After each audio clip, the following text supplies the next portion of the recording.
What's going on, YouTube? It's your boy, Cam ATL, and welcome back to another MLB High Five video with your boy. Drop a like down below, comment anything in the comment section down below, subscribe to the channel down below, all that good stuff down below, alright? Follow me on Twitter at Cam_ATL. That's the easiest way to get a hold of me. If you have any questions for me about like this player kind of questions or whatever, or how to navigate greenlightdfs.com or all that good stuff, hitting me up on Twitter at Cam_ATL is the best way to get a hold of me. Thank you guys for joining me as always. We have a big, juicy slate today.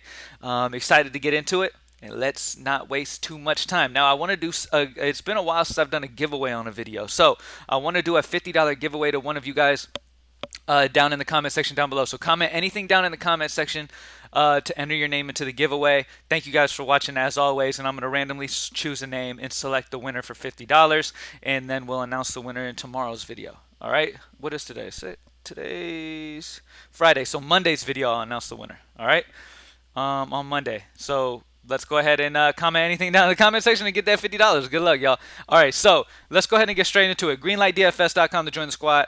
Here we go. Now, starting off on this slate, the first thing I notice when I look at this slate is we have a lot of solid pitching, and they're all priced pretty well. My pitching core of guys is Snell, Giolito, Bassett, Ashby, Charlie Morton can be used. Washington doesn't have the greatest K rate, which is kind of I'm hesitant on that one. But Tyler Anderson against Chicago. Chicago's been bad versus lefties lately. Anderson's at home in Los Angeles. Anything else you could consider? Brubaker, solid K rate, solid swing and miss stuff from Brubaker, and a good matchup against Milwaukee. But I'm gonna side with Blake Snell and Giolito as my two main guys, as you can see with the optimizer. I mean, I have them projected the highest too. Now here's the reasoning why. Honestly, if Aaron Ashby was getting his like a normal pitch count and wasn't like capped at around 70 something, like it was what I'm expecting him to continue doing, then I would be rolling with him. I mean, Pittsburgh's horrible versus lefties. Aaron Ashby's in a fantastic spot, and he could still hit value in 70 something pitches for sure because of the potential he has in this matchup against Pittsburgh, who, like I said, bottom in the league versus lefties, bottom in the league versus anything, high K rate. Like they're not hitting the ball and they're striking out a lot, which is just a recipe for huge points. But his pitch rate, his pitch count is kind of capped here. If he was up in the 90s, I'd be locking him. All right, I just want that to be known. If he was up in the 90 range, I'd be locking him. But at 70 something, I mean, you're pretty much taking an inning from him. And I prefer to kind of go with these other guys with the same potential, same situations, but they kind of got a better pitch count and a longer leash. Blake Snell is going against San Francisco. San Francisco's been bad versus lefties. They just have not been hitting the ball very well. Snell's been good at home. Snell in general is a solid, very solid pitcher. He's got good swing and miss stuff as well. He's just got, he's just a talented pitcher. We all know that. Now, the one thing that Blake Snell annoys me with is a lot of times when he feels like he's an obvious choice, he ends up getting just slammed. I don't know if you guys have noticed that or not, but it does seem like Blake Snell gets slammed when he seems like an obvious choice. That's the one thing that worries me, but honestly, I mean, at the end of the day, you can't really worry too much about that. You can only go off the numbers and the research that you're doing. So far, the research I've done shows me San Francisco's bad versus lefties, and not only lately have they been striking out a lot versus lefties, but they just haven't been putting the bat on the ball. And Blake Snell's a solid pitcher in general, so like I said, good swing and miss stuff. San Francisco's been striking out. That's a good recipe for the K's to be there. And yeah, Lucas Giolito is another guy that, I mean, their prices are just, these are two very talented pitchers right here in very good matchups, and also two guys that could also get slammed out of nowhere. We know both these guys can just give you like a negative on any given night, but they're also have the potential to really go up there in the mid 30s, 40s. You know what I mean? They have high upside, especially against the teams they're facing. Giolito's going against Detroit at home in Chicago. Detroit's been so bad on the road versus righties. MG just they're a bad offense in general. Giolito's got that solid swing and miss stuff. He's got that solid pitch arsenal that just it can really wipe an offense out. And the matchup against Detroit is good. I mean, Detroit's bad. Detroit does seem to show up against better pitchers, what it seems like, but at the end of the day, it's like once again, it's just one of those things where at the end of the day, the numbers say this is the spot, and Giolito's a fantastic option. Now, if you want to say, you know what, I predict one of these guys getting slammed today, and they're going to be fairly high owned. So I'm going to try to get lower owned and slick. Aaron Ashby would be the guy I'd go with. Colorado on the road sucks, so Zach Gallen. Colorado, even on the road, doesn't have a ton of K rate though. Zach Gallen could probably go deep in this game and kind of just hold Colorado in check. I'm a little worried about his K upside. Colorado doesn't strike out a lot. But on the road, Colorado's not good. They don't hit the ball. Gallen could go deep here. So at 8-3, he's probably a safe cash game option. Like I said earlier, Charlie Morton has been lights out. He has been fantastic, and he's at home in Atlanta. Now, anytime there's a game in Atlanta, you have to worry about pop-up showers causing a delay, which is kind of annoying.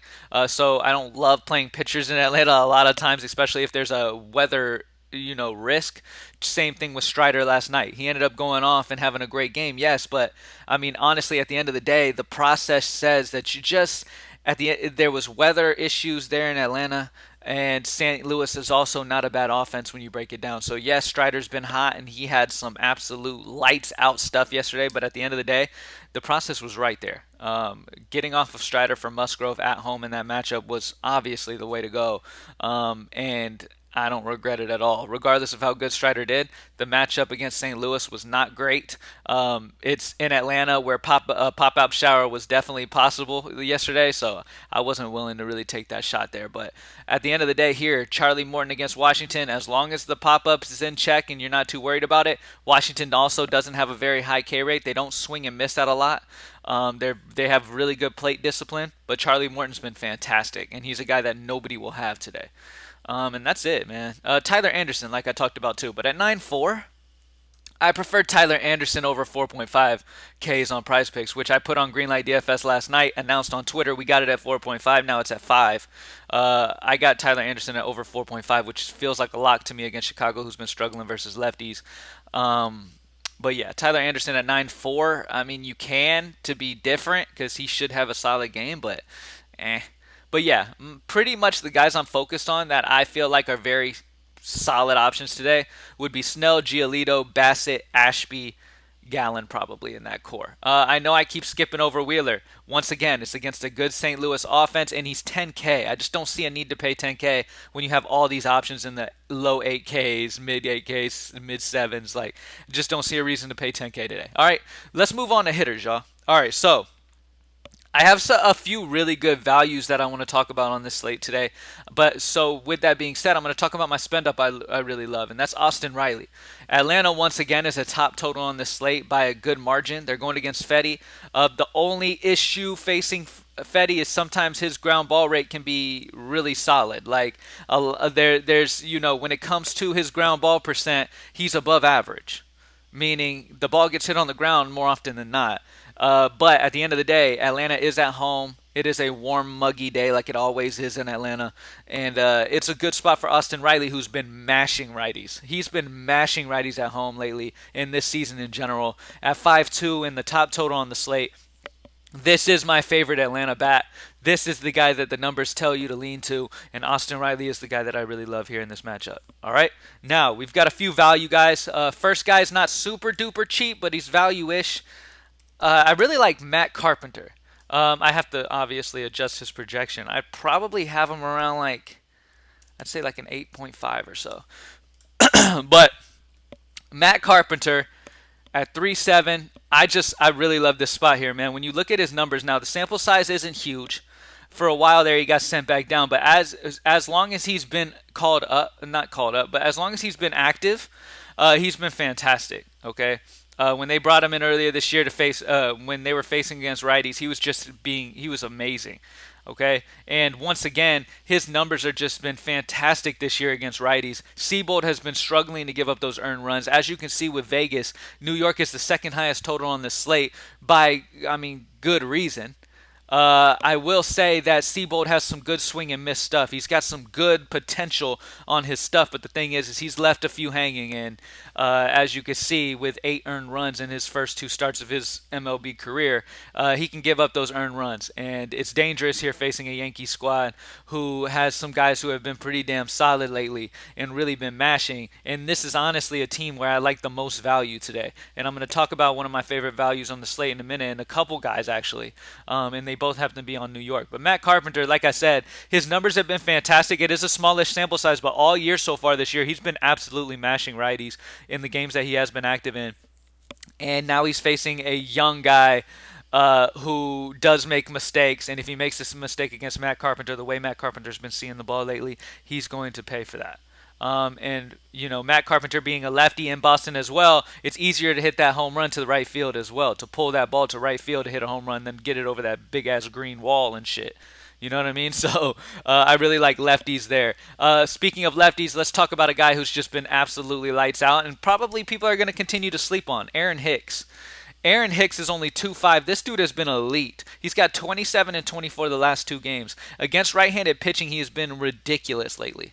Okay? Now, once again, he's a lefty in Boston, which is good. I always love lefties in Boston. Another guy, Joey Gallo. Gallo, Hicks, Matt Carpenter. These are guys who are under that 4K. Gallo and Hicks are two guys under 3K that have huge upside in a good matchup against Seabold today as lefties in Boston, which is what you prefer here, hitting that ball to right field instead of the left field. It's just a fantastic spot for these guys, and I really like these guys for value today. Aaron Hicks has been mashing. I'm talking about the dude's been elite. I mean, he's hitting with a ton of power too, which is something you're not exactly used to with Aaron Hicks. But he has been hitting with a ton of power. I'm talking a higher ISO than Joey Gallo over the last like 14 days or so versus right-handed pitching. So Aaron Hicks has been just really, really, really, really good. And DraftKings just refuses to adjust his price because Aaron Hicks isn't like one of those big names. You know what I mean? So Aaron Hicks, Joey Gallo, fantastic value for this New York team that's projected to be the second highest total on Atlanta. Honestly, when I look at the numbers, there's more New York guys that I have some interest in than there is Atlanta side. Like, yes, I love Austin Riley, don't get me wrong, and you can go Acuna and all these guys, they can get right, but they've been struggling a little bit lately against right-handed pitching at home. So they've been struggling a little bit. Obviously, the talent that's there. Acuna could go out and get a 30-something for sure. But as of lately, he hasn't been the greatest, okay, which you would expect that to change here soon. But at the end of the day, New York is kind of the team that I'm leaning towards when it comes to the value for sure. And then pay up for my stud, Austin Riley, who I love today. You've got guys like Matt Olson and stuff in great spots for Atlanta. You've got a few good spots there for sure, but New York really pops for me. Their numbers wise, they've been really hitting right-handed pitching well on the road lately. And it's just a really good spot to take advantage of, a spot that's probably going to be low owned. Most of the time, as you guys know, majority of the time, people's strategy in DFS is to look at Vegas and whatever team has the top total, stack them and just move on. That is a mistake because Vegas is wrong a ton in baseball. So make sure the numbers support it. I like to go through and look at the teams that Vegas is on, but yet the numbers also support it as well. If the numbers don't really support it, I'm down to fade that heavy chalk and go with a lower owned stack that could really be lights out. You know what I mean? So really excited to get one of these takedowns here. Last week, man, we had almost 3 takedowns. We came incredibly close to 3 takedowns just last week. This week's been a little bit of a struggle. But I'm excited to end it off with a big high note here for Friday going into the weekend. And yeah, man, let's get it. Greenlightdfs.com. Join the squad. Remember to comment anything down in the comment section to enter your name into the $50 giveaway I'm doing on this video. I'll choose the winner in Monday's video when I do the video on Monday. All right. Y'all have a fantastic weekend. Let's get this money. And I'm out. Peace.